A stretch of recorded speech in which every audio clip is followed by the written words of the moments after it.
Welcome to our channel. Today we how to uninstall ClickFunnels tracking pixel, full guide step by step clearly. To uninstall the ClickFunnels tracking pixel, start by logging into your ClickFunnels account. Navigate to the Funnels section from your dashboard. Choose the funnel where you want to remove the tracking pixel. Click on the funnel name to open its settings. Next, locate the Settings tab on the top menu and click it. Scroll down to the Tracking Code section. Here, you will see the various tracking codes you have implemented. Identify the ClickFunnels tracking pixel that you want to uninstall. To remove it, simply delete the pixel code from the text box. Once you've removed the code, scroll down to the bottom of the page. Click on the Save button to apply your changes. Now, return to the main dashboard. Click on the account settings from your profile icon in the top right corner. Go to the tracking code option in the account settings.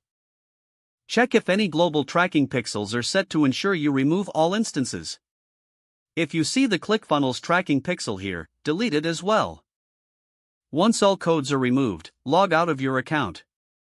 To verify the uninstallation, use a tracking tool to check for the presence of the pixel.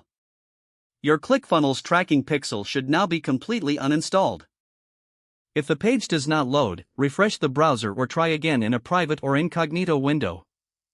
Make sure you are using the correct email address, then retype it carefully to avoid small typos. If your password is not accepted, use the reset option and create a new strong password you can remember. Check your spam folder for verification or security emails, then complete any requested confirmation steps.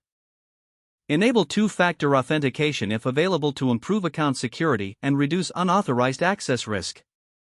After signing in, review your profile details so your contact information and settings are accurate and current. If you see an error message, note it down and try again after restarting your device and internet connection. Log out when you finish, especially on shared devices, to keep your account and payment information secure. If the page does not load, refresh the browser or try again in a private or incognito window. Don't forget to like this video and subscribe to our channel for more step-by-step tech guides.